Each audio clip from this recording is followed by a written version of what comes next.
नमस्कार और जोहार। आप सभी का स्वागत है द न्यूज पोस्ट में और मैं हूं आपके साथ सुहाना। खबरों में आगे बढ़ेंगे। आज के झारखंड की तमाम 24 बड़ी खबरें और महत्वपूर्ण खबरों से रूबरू कराएंगे, लेकिन इससे पहले अगर आपने नहीं किया है द न्यूज पोस्ट को सब्सक्राइब, तो सबसे पहले आप हमारे चैनल को सब्सक्राइब करें, बेल आइकन पर क्लिक करना ना भूलें, क्योंकि इससे आपको राज्य भर की तमाम अपडेट मिलती रहेगी। तो चलिए शुरू करते हैं आज की महत्वपूर्ण खबरों से। राजधानी रांची में अधिकतम तापमान 26 डिग्री सेल्सियस और न्यूनतम तापमान 16 डिग्री सेल्सियस रहेगा। वहीं जमशेदपुर में अधिकतम तापमान 32 डिग्री और न्यूनतम तापमान 16 डिग्री सेल्सियस रह सकता है। धनबाद में अधिकतम तापमान 30 डिग्री और न्यूनतम 15 डिग्री रहेगा। डाल्टनगंज में अधिकतम 29 डिग्री और न्यूनतम 13 डिग्री, जबकि देवघर में अधिकतम 29 डिग्री और न्यूनतम 15 रहने की संभावना है। परीक्षा पे चर्चा 2025 का 8वां संस्करण आयोजित किया गया। पूरे देश में 3 करोड़ 60 लाख रजिस्ट्रेशन आए थे। प्रधानमंत्री के कार्यक्रम में स्टूडेंट के अलावा अभिभावक और शिक्षक भी शामिल हुए।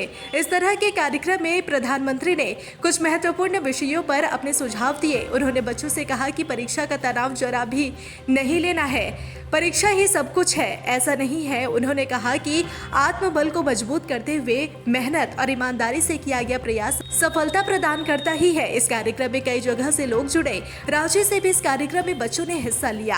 राज्यपाल संतोष कुमार गंगवार ने जिला स्कूल रांची के बच्चों एवं शिक्षकों के द्वारा प्रधानमंत्री के परीक्षा पे चर्चा कार्यक्रम का सीधा प्रसारण देखा। इस अवसर पर राज्यपाल ने बच्चों को संबोधित करते हुए कहा कि प्रधानमंत्री द्वारा परीक्षा पे चर्चा विद्यार्थियों के लिए एक प्रेरणादायी पहल है। यह न केवल परीक्षा संबंधी तनाव कम करने का माध्यम है, बल्कि विद्यार्थियों को आत्मविश्वास और सकारात्मक सोच से आगे बढ़ने की प्रेरणा भी प्रदान करता है। अगर आप राजधानी रांची में रहते हैं तो आपको यह जानकर बेहद खुशी होगी कि अब आपको किसी भी तरह की आपात की स्थिति में सहायता तुरंत मिलेगी। मुख्यमंत्री हेमंत सोरेन के निर्देश पर रांची स्मार्ट सिटी कॉर्पोरेशन ने राजधानी वासियों की सुरक्षा को लेकर कई इंतजाम किए हैं। एक तरफ जहां command control and communication centre की मदद से पूरे शहर में स्वचालित यातायात प्रबंधन किया जा रहा है, तो वहीं दूसरी ओर अपराध नियंत्रण और उसके उद्भेदन में भी कमांड सेंटर से मदद ली जा रही है।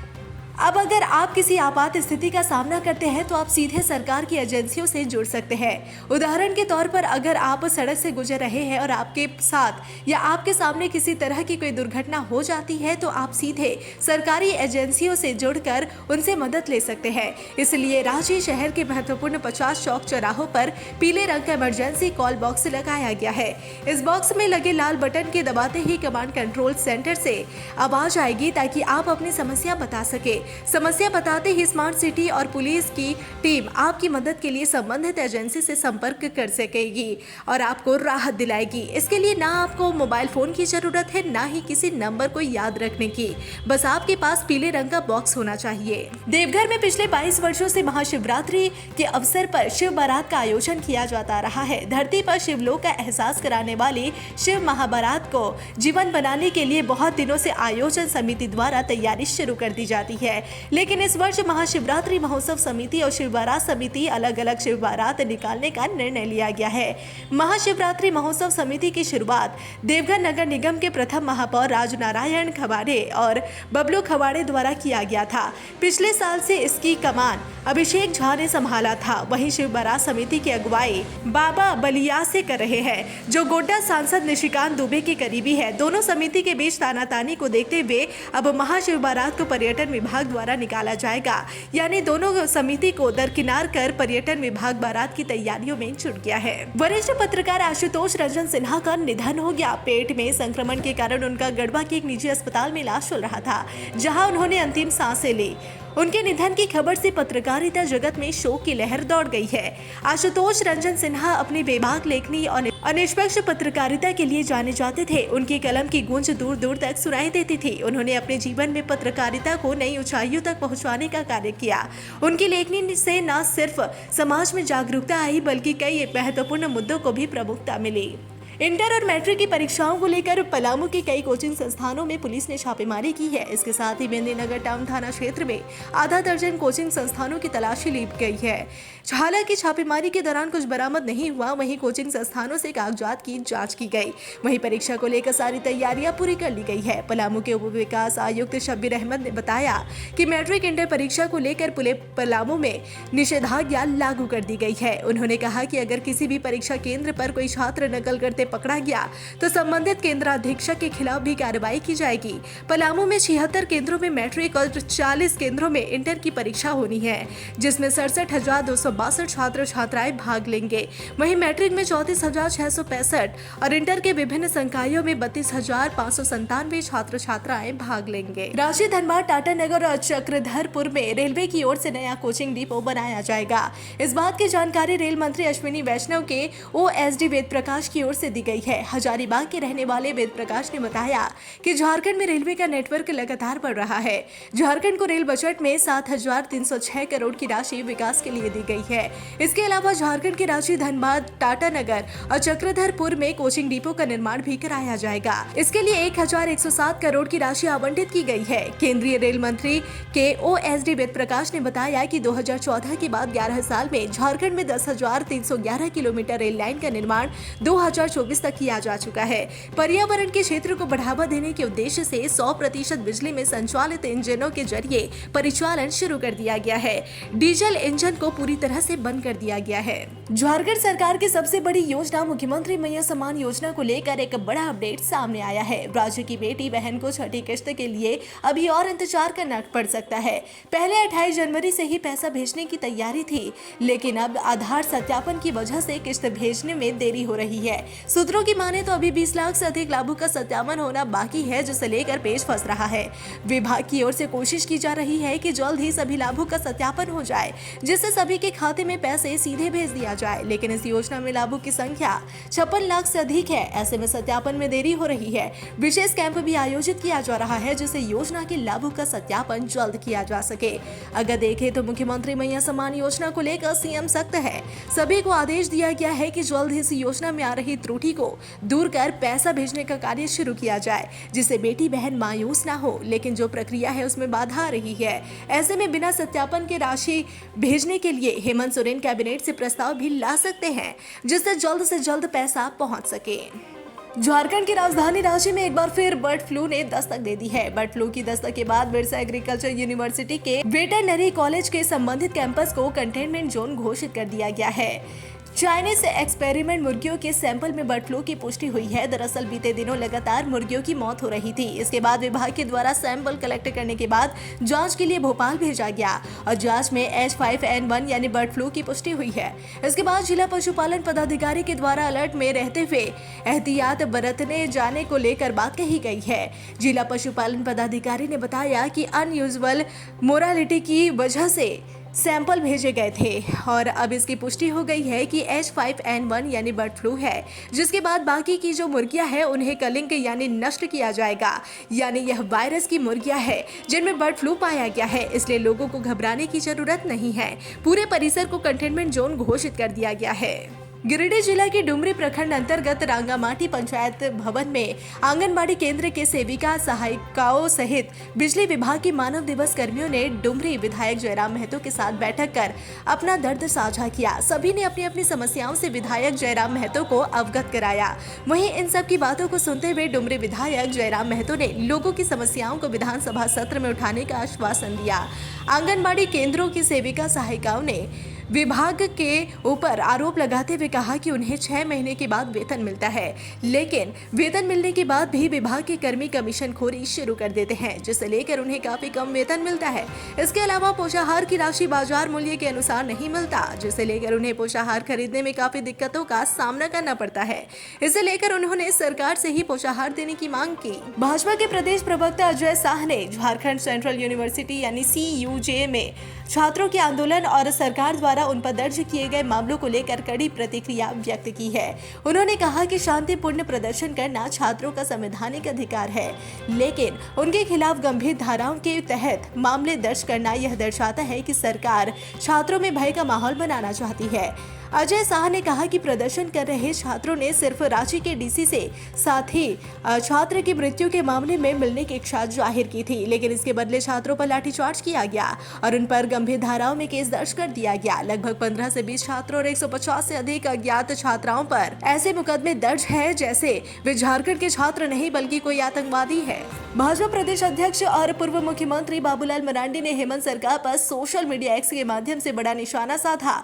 मरांडी ने कहा कि कि मैया योजना की राशि 11 तारीख को भेजने की योजना थी। वादे के अनुरूप कल तक प्रदेश की सभी बहनों के खाते में मैया सम्मान योजना की राशि चली जानी चाहिए, लेकिन अब तक सरकार पिछले जनवरी माह की राशि का भुगतान नहीं कर पाई है।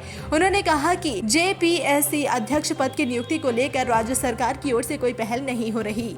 हेमंत सोरेन जी की एग्जाम कैलेंडर वाली घोषणा जुमला साबित हुई। उन्होंने कहा कि बुजुर्ग और विधवा महिलाओं का पेंशन लंबित है, हजारों गरीब आदिवासी परिवार राशन से वंचित है। उन्होंने कहा कि हेमंत सोरेन सरकार द्वारा जनहित के मुद्दों को नजरअंदाज करना जनता का अपमान है। राज्य सरकार लोगों का हक छीनना बंद करे। यदि हेमंत सोरेन सरकार ने जन मुद्दों पर तुरंत पहल नहीं की तो भाजपा इसके विरुद्ध राज्यव्यापी आंदोलन करेंगी। आईएएस पूजा सिंघल की मुश्किलें अब बढ़ सकती है। निलंबन खत्म होने के बाद भी उन्हें किसी भी तरह के विभाग का प्रभार नहीं देने के लिए ईडी ने पीएमएलए की विशेष अदालत में याचिका दायर की है, जिस पर 14 फरवरी को अदालत सुनवाई करने वाली है। ईडी ने अपनी याचिका में तर्क दिया है कि अगर पूजा सिंघल को किसी भी विभाग का पदभार सौंपा जाता है तो वह अपने पद का गलत इस्तेमाल करके इसको प्रभावित कर सकती है। वहीं ईडी की याचिका पर पूजा सिंघल की ओर से भी जवाब दाखिल कर दिया गया है। राष्ट्रपति द्रौपदी मुर्मू 14 फरवरी को रांची आ रही है। वह बीआईटी मिश्रा के हीरक जयंती समारोह में 15 फरवरी को शामिल होंगी। राष्ट्रपति के आगमन को लेकर सुरक्षा के लिए रांची पुलिस ने चाक चौबंद व्यवस्था की है। राष्ट्रपति द्रौपदी मुर्मू एयरपोर्ट से सीधे राजभवन जाएंगी। राष्ट्रपति की सुरक्षा 3 लेयर में होगी। उनकी सुरक्षा में 1000 पुलिसकर्मियों को तैनात किया जाएगा। सुरक्षा में 10 आईपीएस अधिकारी की भी तैनाती होगी। 14 और 15 फरवरी को ट्रैफिक व्यवस्था में बदलाव किया जाएगा। 14 फरवरी को राष्ट्रपति एयरपोर्ट से हरमू बाईपास होकर राजभवन पहुंचेंगे। इस दौरान आधा से 1 घंटा पहले ट्रैफिक रोक दिया जाएगा। कुछ समय में ज्यादा पैसे कमाने के चक्कर में 3 सगे भाई साइबर अपराध की दुनिया में कदम रख दिए। तीनों एक साथ देश भर के लोगों के साथ ठगी किया करते थे। पुलिस ने तीनों को एक साथ ही गिरफ्तार कर जेल भेज दिया। तीनों भाई चित्रा थाना क्षेत्र के रहने वाले फोदी मेहरा के पुत्र बगलू, समीर और प्रदीप है। देवघर पुलिस ने एक गुप्त सूचना के आधार पर सारवा थाना के घोरपरास जंगल में छापेमारी की। इस दौरान जंगल में एक किशोर सहित 7 साइबर अपराधियों को धर दबोचने में कामयाब हुई। सभी कॉल करके या व्हाट्सएप पर फर्जी लिंक भेजते थे, फिर तरह तरह का प्रलोभन देकर भोले भाले लोगों को ठगने का काम करते थे। इतना ही नहीं, फर्जी बैंक अधिकारी बन या कस्टमर केयर अधिकारी बनकर ठगी का काम करते थे। सभी गिरफ्तार अपराधी सारड़, चित्रा, कुंडा और सोना राय ठाड़ी थाना क्षेत्र के रहने वाले हैं। पुलिस ने इनके पास से 11 मोबाइल और 13 सिम कार्ड बरामद किया है। बरामद सभी मोबाइल नंबर के विरुद्ध ऑनलाइन शिकायत भी दर्ज है। पुलिस ने इन लोगों से जरूरी जानकारी लेकर न्यायिक हिरासत में भेज दिया है। राज्य में निवेश को लेकर मुख्यमंत्री हेमंत सोरेन का प्रयास रंग पकड़ने लगा है। पिछले सप्ताह कोलकाता में संपन्न इन्वेस्टर मीट में मुख्यमंत्री और उद्योगपतियों के साथ बैठक के बाद झारखंड को 28,306 करोड़ से अधिक के निवेश प्रस्ताव मिले हैं। निवेशक झारखंड के विभिन्न क्षेत्रों में अपनी उत्पादन इकाई लगाने के लिए इच्छुक है। इनमें से कुछ के प्रस्ताव स्वीकृत भी किए जा चुके हैं। इन प्रस्तावों से राज्य में परोक्ष और अपरोक्ष रूप से 17,823 लोगों को रोजगार मिलेगा। झारखंड में सबसे अधिक 8,485 करोड़ रुपए का स्टील और पावर प्लांट सरायकेला के निमडीह में लगाने का प्रस्ताव SM steel and power limited की ओर से मिला है। वहीं बोल्टॉक्स रेल प्राइवेट लिमिटेड ने चाकुलिया में रेलगाड़ी का चक्का और वंदे भारत के डिब्बे बनाने के लिए 3,967.84 करोड़ रुपए का निवेश प्रस्ताव झारखंड सरकार को समर्पित किया है। उसी तरह लक्ष्मी मेटल्स लिमिटेड ने स्टील और पावर प्लांट के लिए 3,800 crore, supreme metals export private limited ने स्टील उत्पादन के लिए 2,976 crore, the Indian steel and wire products limited ने 1,270 करोड़, जस्ट सस्पेंशन लिमिटेड ने 250 करोड़, अल्ट्राटेक सीमेंट लिमिटेड ने 500 करोड़, गजानन फेरो प्राइवेट लिमिटेड ने 1,050 करोड़, रामकृष्णा फॉर्जिंग लिमिटेड ने 173.44 और 139.58 crore, SM steel and power limited ने चतरा में 1,600 करोड़ और हजारीबाग में 2,800 करोड़, बीएमडब्ल्यू इंडस्ट्रीज लिमिटेड ने 1,070 करोड़ और इसकी carp marketing venture private limited ने जूते बनाने वाले कपड़े के उत्पादन के लिए 225 करोड़ रुपए के निवेश का प्रस्ताव राज्य सरकार को दिया है। देवघर के कुंडा थाना इलाके के चितोलोधिया गांव के झाड़ी में बरामद नाबालिग बच्ची के शव मामले का खुलासा गिरिडीह पुलिस ने कर दिया है। इस मामले में गिरिडीह की देवरी पुलिस ने एक महिला समेत 2 अपराधियों को गिरफ्तार गिरफ्तार कर लिया। पुलिस ने खुलासा करते हुए बताया कि इस हत्याकांड के आरोप में गिरफ्तार देवरी के तूरिया टोला गांव की अनीता देवी ने अपने प्रेमी राजकुमार हाजरा के साथ मिलकर अपने गांव के पड़ोसी की बेटी का पहले अपहरण किया, जिसके बाद देवघर में उसकी हत्या कर झाड़ी में उसके शव को फेंक दिया। वहीं नाबालिग बच्चे के अपहरण और हत्या के लिए इस्तेमाल किए गए बाइक के साथ 2 मोबाइल भी देवरी पुलिस ने बरामद कर लिया। फेडरेशन ऑफ ऑल व्यापार संगठन के सदस्यों ने कोकर स्थित पैरागन फाइनेंस लिमिटेड कंपनी के परिसर में नवनिर्मित भवन में बैठक की। बैठक को संबोधित करते हुए अध्यक्ष दीपेश कुमार निराला ने सदस्यों से संगठन के साथ झारखंड के सभी 24 जिलों के व्यापारियों, उद्यमियों, प्रोफेशनलों और सर्विस प्रोवाइडरों को अधिक से अधिक संख्या से जोड़ने का आग्रह किया, जिससे उक्त चारों वर्ग एक साथ एक प्लेटफॉर्म पर आ सके और उनकी समस्याओं का समाधान करने का संयुक्त प्रयास किया जा सके। जमशेदपुर के दलमा वन क्षेत्र में आए दिन आग का तांडव देखने को मिलता है, जिसमें सैकड़ों एकड़ में फैले पेड़ जलकर नष्ट हो जाते हैं, जिसे लेकर अधिकारी अभी से सतर्क है। गर्मी की दस्तक से पहले ही जमशेदपुर वन विभाग के अधिकारी एक्शन मोड में चले आए हैं, जिसे लेकर वन विभाग के द्वारा टीम का गठन किया गया। यह टीम दलमा वन क्षेत्र में आने वाले सभी ग्रामीण क्षेत्रों का भ्रमण कर लोगों को वन क्षेत्र में आग न लगे से लेकर जागरूक करेगा। साथ ही टीम द्वारा ग्रामीणों से अन्य लोग जो बाहर से वन क्षेत्र घूमने आए हुए हैं, उन्हें भी जागरूक करने की सलाह दी जा रही है, ताकि गर्मी में दलमा के जंगलों को आग से बचाया जा सके और पर्यावरण को सुरक्षित रखा जा सके। सूबे के मुख्यमंत्री हेमंत सोरेन के गृह विधानसभा क्षेत्र में आने वाली साहिबगंज जिले में अब आदिवासी महिलाएं बटन मशरूम की उत्पादन कर अपना तकदीर ही नहीं लिख रही, बल्कि अपने गांव का भी नाम रोशन कर रही है। उनकी मेहनत के सामने अब गरीबी हार गई है। एक समूह बनाकर 9 से अधिक महिलाएं अपने घरों में ही मशरूम उत्पादन में लगी है। हर माह 5,000 से अधिक आय कर रही है। इससे परिवार का अर्थतंत्र तो मजबूत हुआ ही है, वही आत्मसंतोष भी है कि अपने पैरों पर खड़ी है। पलामू जिले में 2 दिवसीय आदिवासी विकास महाकुंभ मेले का आयोजन होने वाला है, जिसे लेकर पलामू जिला प्रशासन ने पूरी तैयारियां कर ली है। इस आदिवासी मेले का आयोजन राजा मिन्ने स्मृति न्यास सह मेला समिति द्वारा किया जाता है। पलामू के सदर प्रखंड के दुबिया घाट में 11 फरवरी से शुरू हो रहे इस मेले में राज्य वित्त मंत्री राधा कृष्ण किशोर से लेकर कई मंत्री अतिथि के रूप में शामिल होने वाले हैं। इस मेले का आयोजन 11 और 12 फरवरी को होगा। प्रयागराज महाकुंभ में एक बार फिर उमड़ी भीड़ को नियंत्रित करने के लिए रेलवे की ओर से कई स्पेशल ट्रेनों का संचालन किया जा रहा है। इसी के तहत बरवाडीह डेहरी ऑनसोन पैसेंजर का रैंक 2 दिन के लिए प्रयागराज भेजा गया है। इसके कारण इस ट्रेन का परिचालन निर्धारित रूट पर 2 दिनों तक रद्द कर दिया गया है। आपको बता दें कि बरवाडीह से शाम को डेहरी ऑनसोन के लिए यह ट्रेन रोज खुलती है। यह रोजाना यात्रा करने वालों के लिए सबसे सुविधाजनक ट्रेन मानी जाती है।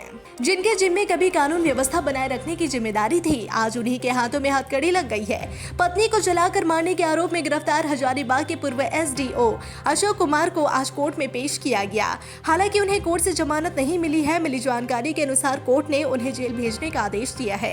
हजारीबाग के पूर्व एसडीओ अशोक कुमार को जेल भेजने से पहले जांच के लिए हजारीबाग मेडिकल कॉलेज लाया गया।